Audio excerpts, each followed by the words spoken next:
Ketika Allah mengumpulkan makhluk yang pertama sampai yang terakhir, datanglah seruan yang dapat didengar oleh makhluk, yakni yang menyatakan, hari ini semua makhluk akan mengetahui orang yang mendapatkan kemuliaan. Bangkitlah orang-orang yang biasa merenggangkan pinggangnya dari tempat tidur, yakni biasa mengerjakan sholat malam.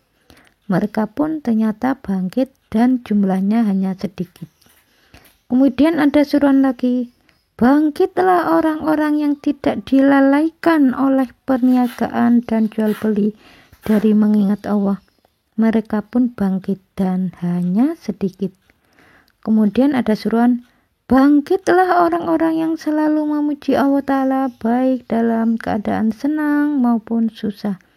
Mereka pun bangkit dan hanya sedikit.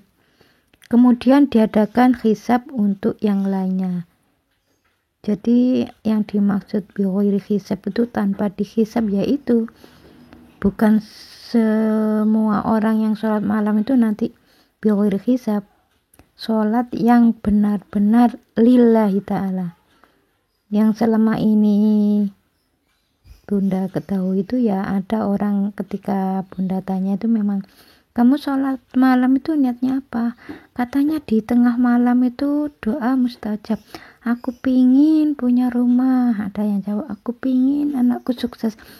Jadi sholat malam itu diniatkan untuk dunia biar sukses, biar kaya, biar dapat bikin rumah, beli mobil. Jadi kalau pingin dunia itu doa saja. Jadi jangan dikaitkan sholat itu dengan meminta dunia. Amalan kelihatannya akhirat, tapi kalau diniatkan dunia nanti diberikan dunia. Ada yang tidak diberikan meskipun diniatkan dunia. Ya ada yang diberikan, ada yang enggak. Tapi yang jelas tidak dapat pahala, insya Allah seperti itu. Karena Allah itu hanya menerima orang-orang yang ikhlas, yang lillahi ta'ala, itu yang diterima. Ini keterangan ini ada dalam kitab Tambihul Ghafilin ya. Al-Faqih menuturkan dari Muhammad bin Daud, dari Muhammad bin Ja'far, berkata bahwa Nabi Musa berkata kepada Tuhan, wahai Tuhanku, bagaimana Adram dapat mensyukuri nikmat yang engkau anugerahkan kepadanya? Di mana engkau menciptakannya dan dengan tanganmu?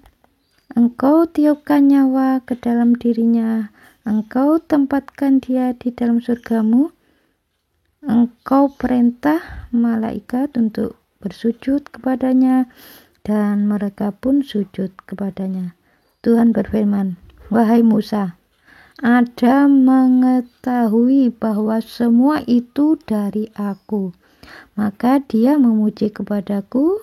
Hal itu merupakan rasa syukur atas apa yang telah aku perbuat kepadanya. Jadi syukur itu bukan hanya alhamdulillah, itu jelas syukur yang diucapkan berarti syukur bil lisan. Syukur dengan perbuatan ya harus dibuktikan. Kalau Bunda ya, biasanya kalau makan itu Bunda ya, misalnya makan sambil mengunyah tuh, sambil mengatakan gini dalam hati, ya Allah makasih ya Allah, ada orang itu yang rahangnya nggak bisa kebuka, akhirnya opname, jadi makanannya tuh lewat infus. Alhamdulillah hari ini engkau telah memberiku anugerah berupa kenikmatan yang berupa rahangku bisa terbuka, aku bisa mengunyah, terus lidahku masih bisa berfungsi sehingga aku bisa merasakan manis, gurih. Ada orang yang lidahnya tuh tidak berfungsi, jadi ya seperti orang yang kena virus itu loh, katanya kan ini asin apa pahit, nggak ada rasanya. Jadi selama ini Bunda itu mulai lahir sampai sekarang belum pernah yang namanya asin, ya tetap asin. Jadi ada rasa asin, manis itu tiba-tiba hilang, itu alhamdulillah belum pernah. Nah itu kalau kita bersyukur, insya Allah ditambah nikmatnya. Itu firman Allah ya sudah jelas ada dalam Quran, siapa yang bersyukur ditambah nikmatnya, siapa yang mengkufuri tidak bersyukur ya akan diberi siksa. Siksanya berupa apa? Yaitu tadi, kalau kena COVID itu kan tiba-tiba indera kita ini nggak berfungsi ya, tidak berfungsi, tidak bisa mencium, jadi indera penciuman nggak berfungsi, termasuk lidah kita ini bisa merasakan manis atau pahit atau asin, tiba-tiba nggak terasa apa-apa, nggak ada rasanya. Nah itu sebagai bentuk karena nggak bersyukur. Kalau dulu sewaktu makan selalu mengatakan begini, alhamdulillah, makasih ya Allah, ada orang itu yang lidahnya nggak berfungsi, akhirnya nggak bisa merasakan manis atau gurih atau asin, tapi lidahku berfungsi, alhamdulillah engkau telah memberiku kenikmatan yang berupa lidahku masih berfungsi mulai aku lahir sampai sekarang, alhamdulillah, makasih ya Allah, makasih. Begitu pula dengan kenikmatan mata. Jadi setiap hari ini kita harus mengucapkan terima kasih atas mata. Ya Allah, ada orang tuh mulai lahir nggak bisa melihat, tapi aku mulai lahir aku bisa melihat.